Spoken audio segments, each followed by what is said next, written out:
¿Qué sucede cuando la filosofía se entrelaza con la vida cotidiana? Buenos días, chicos. Me llamo Merlí y quiero que os empalméis con la filosofía. Escrita por Héctor Lozano y transmitida entre 2015 y 2018, esta producción catalana ha conquistado los corazones de millones de espectadores alrededor del mundo. La filosofía sirve para reflexionar. A lo largo de los episodios, Héctor Lozano nos invita a reflexionar sobre la importancia de la autenticidad, el pensamiento crítico y el valor de perseguir nuestros propios sueños. La filosofía es poner patas arriba todo lo que damos por sabido. Reflexionar. La serie Merlí nos confronta con preguntas filosóficas profundas y nos muestra cómo la búsqueda de respuestas puede transformar nuestra forma de ver el mundo. Así como también es que un docente influye en la vida de sus alumnas y alumnos. Ya sé que soy difícil, pero tendrás que tomártelo con filosofía. Acompáñanos a analizar esta serie junto a la doctora Leticia Bonifaz, aquí en Cultura al Derecho. Bienvenidas, bienvenidos a una emisión más de Cultura al Derecho.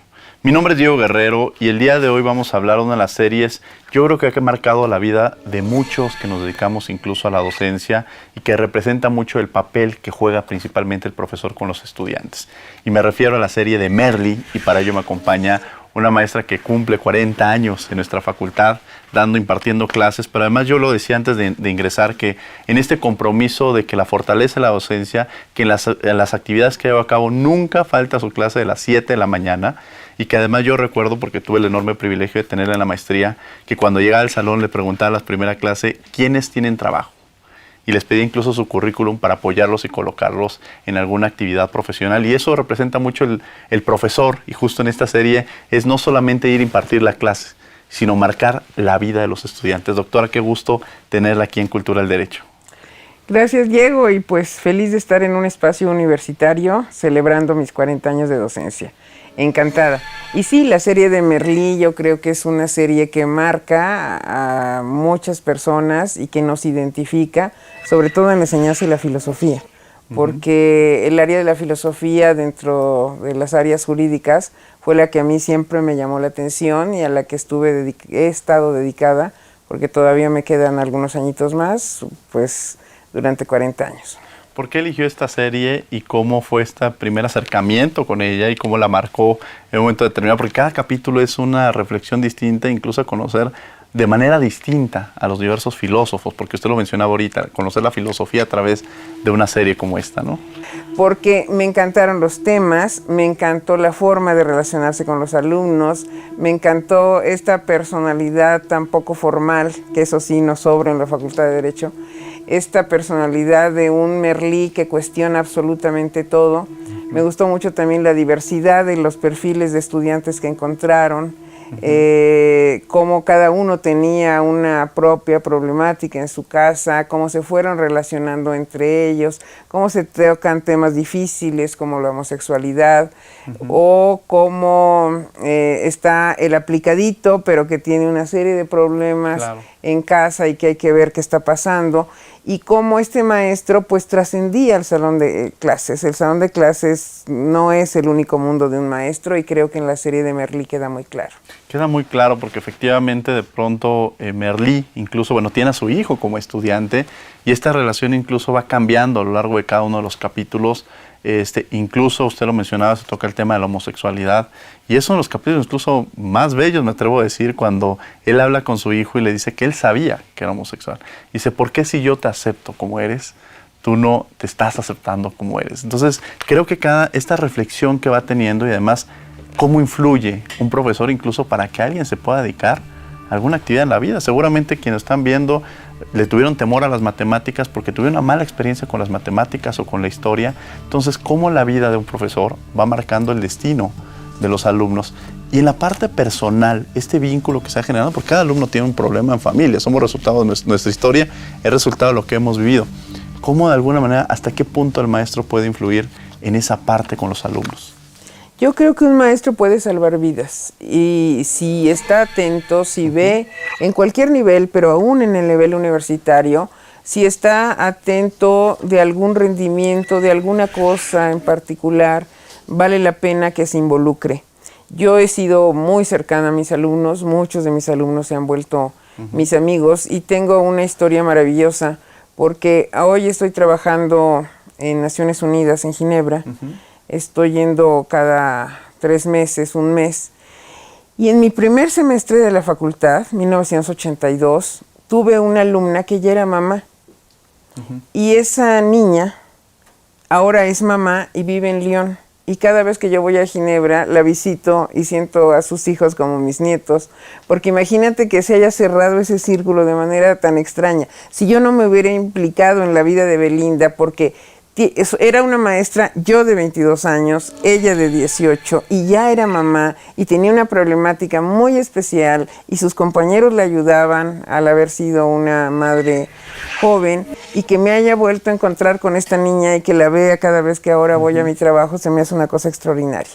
Pero así, como Merlí va viendo las personalidades de cada uno, incluso a los que están apocados les saca el carácter, a los que siente que deben ir hacia un camino, porque al final uno de ellos le sigue, es lo que se deja ver, como cuando tú ya no estás, alguien puede trascender, o incluso estando tú, porque de alguna manera sirves como modelo a seguir. Y eso creo que es la trascendencia de... Lo acaba de decir perfectamente, la trascendencia del profesor, ¿no? O sea, yo creo que el legado más grande que puedes decir es esta formación que vamos teniendo, y quizá cuando el cariño que se le tiene, nunca deja uno de ser el maestro. O sea, yo no lo puedo dejar de ver a la doctora Leticia Bonifaz como mi profesora porque la tuve en el aula. Y por más que pasen los años, no cambia esta relación o este vínculo de cariño, pero también de mucho respeto y de admiración. Y creo que también, quizás si de pronto alguien ve a alguien que se encuentra, no sé, de pronto cuando alguien pierde la vida, un político o algo así, no es el mismo el sentimiento que va marcando, incluso lo vemos en la Facultad de Derecho cuando muere aquel que de alguna manera estuvo en las aulas y nos fue marcando. De los capítulos que usted vio en Merlí, ¿cuál fue uno que le impactara y que dijera, tiene que verlo todas las personas que están, que conozco? Yo creo que fueron muchos, ni siquiera tengo uno que haya preferido, pero sí me gustaba mucho cómo se hacía la conexión con las corrientes de la filosofía, y cómo de pronto estaban viendo a los estoicos, o cómo cambiaba a explicar qué era el nihilismo, o cómo de pronto traía ejemplos de la vida real, que como tú sabes es la manera que yo he encontrado para enseñar. Porque mi vida en la universidad ha ido paralela con mi desarrollo profesional fuera de la universidad, y siempre los ejemplos de la vida diaria fuera de ahí los he traído para que no sea una maestra que habla en abstracto y fuera del contacto del exterior. Yo creo que Merlí es un ejemplo donde aterrizaba cuestiones muy complejas de la filosofía y las llevaba a ejemplos de la vida diaria de una manera extraordinaria. Yo creo que cuando se eligieron cada uno de los temas y las historias que se van entretejiendo, hubo mucho cuidado de tocar temas de este siglo XXI, porque es muy actual la serie y son muchos problemas de los jóvenes de hoy. Sí, incluso ahorita me llega el alumno que no quería salir al mundo, ¿no? O sea, que se encontraba en su casa y él lo empieza a ayudar, y eso representa mucho simbólicamente de cómo es el profesor con el alumno. Quizá algunos nos estén viendo ahorita y digan la filosofía, ¿no? Esta parte que quiero estudiar filosofía. Muchas veces en casa es donde les dicen, bueno, ¿y a qué te vas a dedicar en la filosofía? ¿Por qué es importante la filosofía en la vida de las personas, doctora? Yo siento que no solo es la filosofía, sino a mí misma me pasó cuando yo decía que mi materia preferida era la filosofía, el derecho. Mi papá decía, pues ¿cómo, no? Porque te esperas que digas familiar, civil, laboral, y bueno, cuando dices filosofía del derecho, ¿como para qué? ¿Para qué la teoría del derecho? Es más, cuando yo empecé a dar clase, a mí las puertas me las abrió el maestro Ramos Espinosa, que falleció hace unos meses, y el director era el doctor Astudillo. Y cuando yo llegué a pedir introducción al estudio del derecho. Yo no quería otra materia porque sabía que una buena introducción es clave para una buena carrera. Como que tocar allí los puntos clave. Hace rato dijiste al que no le gustan las matemáticas. Muchas veces huye hacia derecho, cuando en derecho te encuentras una serie de abstracciones muy semejantes a las de las matemáticas y lo que tienes es una deficiente orientación vocacional.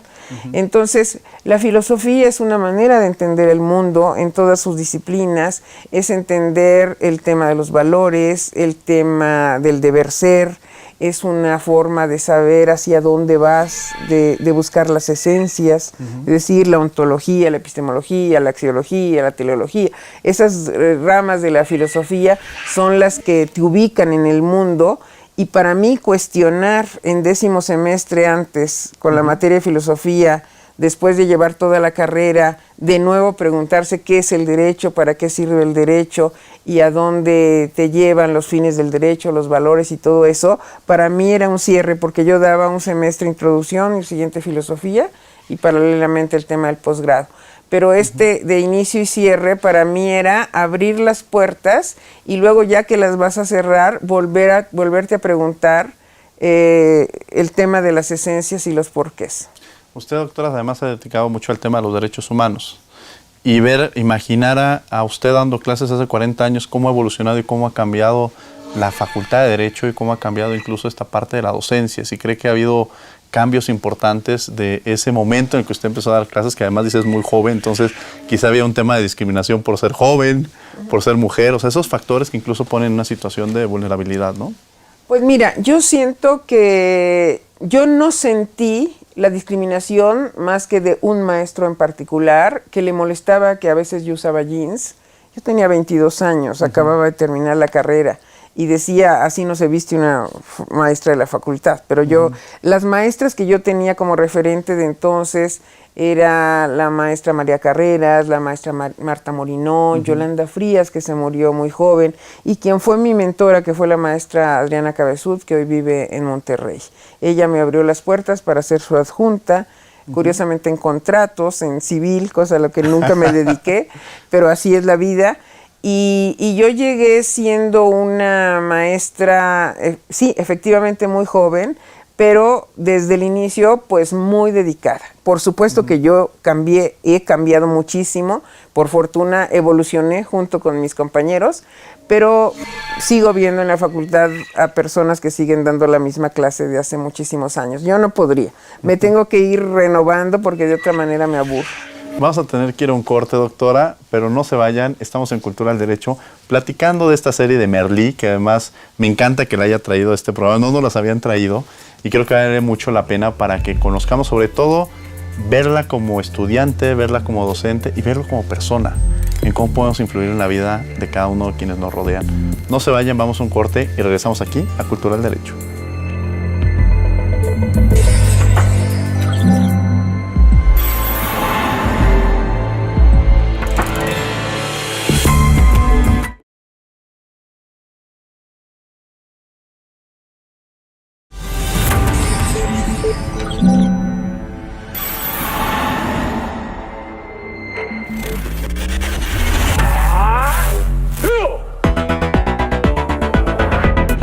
La libertad creativa es algo que está latente todos los días y vivimos inmersos en ello.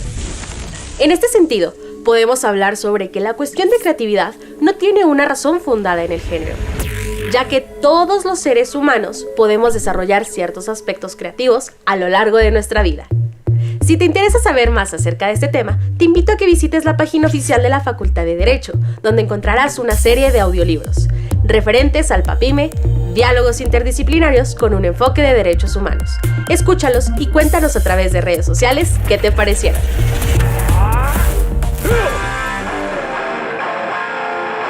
Estamos de regreso en Cultura al Derecho, platicando de esta serie Merlí, que además la verdad es que nos cambia a muchos que tuvieron la oportunidad de verla. Los invito incluso a que la busquen, porque como docente, como alumno, como persona, nos permite ver de manera distinta cómo podemos influir en quienes nos rodean, porque no solamente es la influencia en el alumno, sino en la familia.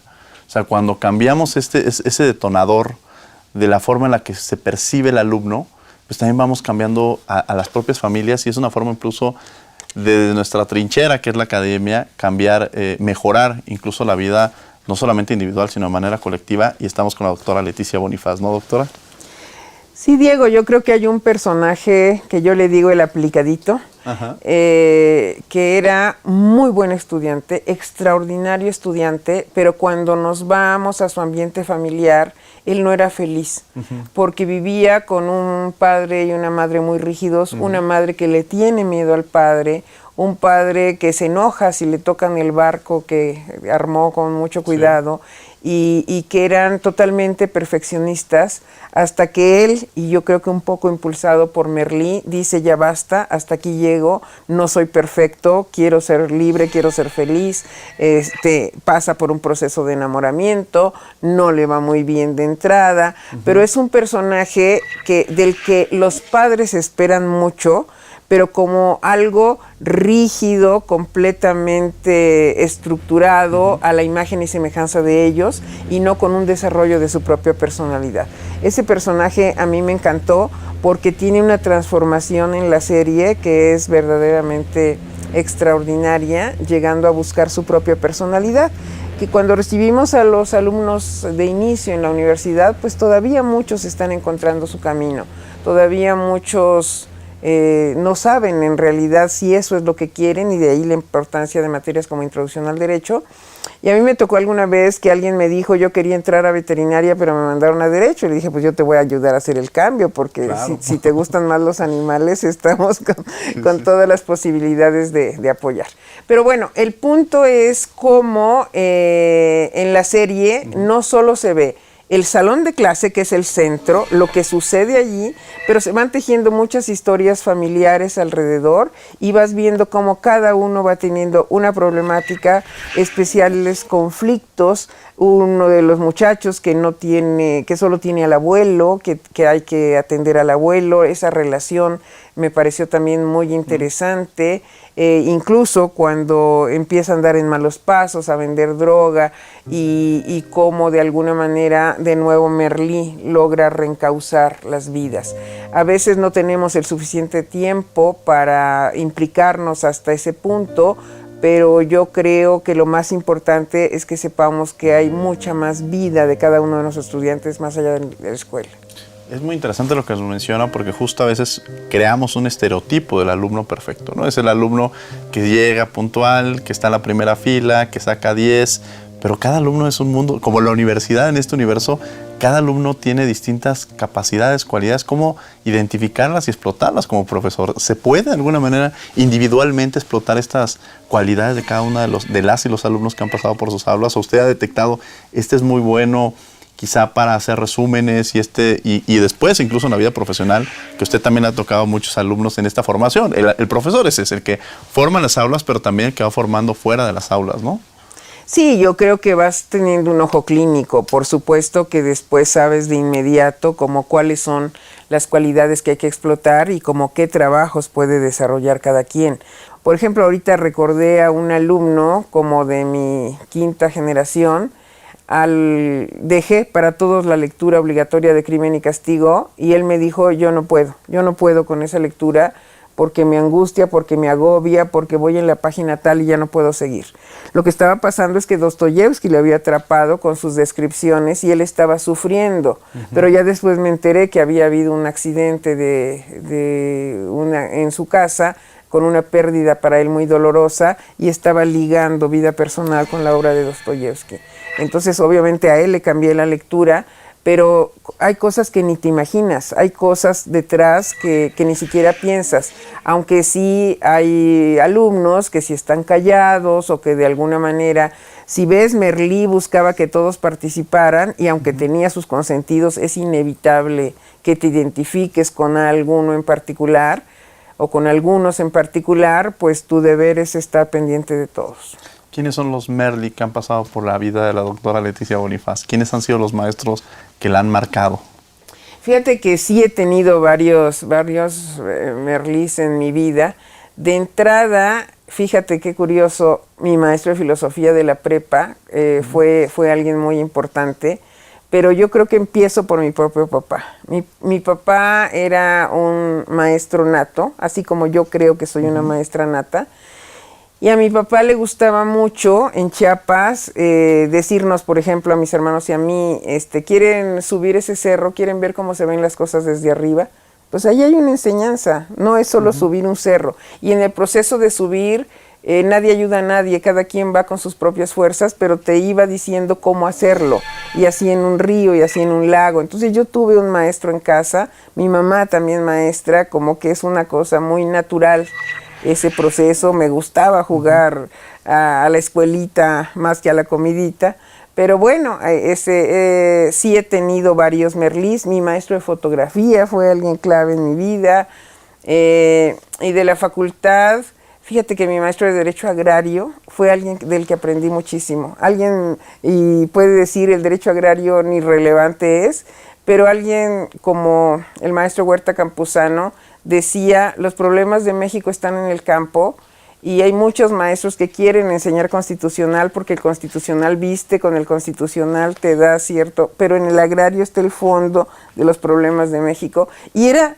tan apasionado que te llevaba a querer esa disciplina.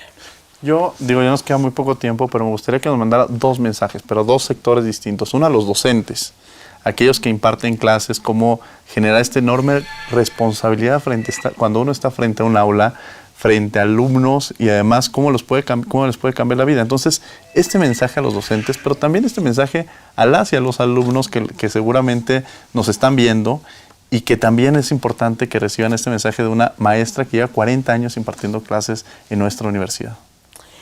Yo creo que al docente le diría, si al inicio del semestre no te emociones, ya, renuncia.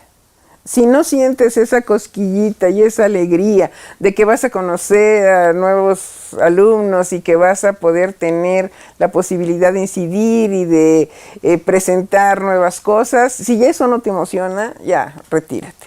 Si sigues en eso, procura actualizarte, pensar que lo que haces en la clase va a ser trascendente en la vida de los alumnos, y que sobre todo tu labor es de mediación, es cómo los acercas al conocimiento. Esa es la tarea, y no tanto para que ellos sigan construyendo ya solos. Lo importante es cómo los ayudas a construir conocimiento, ese es el punto. Y para los estudiantes yo creo que lo más importante es que sepan que el conocimiento no tiene límites, que entran a un mundo en donde los límites a veces se lo ponen ellos mismos, pero que pueden hacer descubrimientos, que pueden incidir claramente y sí pueden cambiar el mundo, porque con esa ilusión llegan y luego como que se van desencantando. Por supuesto que puedes incidir. Si no incides en la totalidad de las cosas, en tu pequeña trinchera puedes generar cambios, y yo siento que si tienes a un buen maestro de guía y tú convencido, convencida de que puedes lograr esos cambios, los logras, por supuesto. Doctora, yo le agradezco infinitamente que haya estado con nosotros, la doctora Leticia Bonifaz, porque es un referente en nuestra Facultad de Derecho, una maestra muy comprometida en las aulas, pero como lo hacía mención al principio, también en esta parte de vincularse con los alumnos y de apoyarlos, yo fui testigo de eso cuando la tuve en las aulas de la facultad. Muchas gracias, doctora, por haber estado con nosotros. Gracias, Diego. Muchas gracias. Y gracias a ustedes por acompañarnos a una emisión más de Cultura del Derecho. Los invitamos los martes estamos en Radio UNAM, en 96.1 FM, en Derecho a Debate. Pero por lo pronto, que tengan buen día.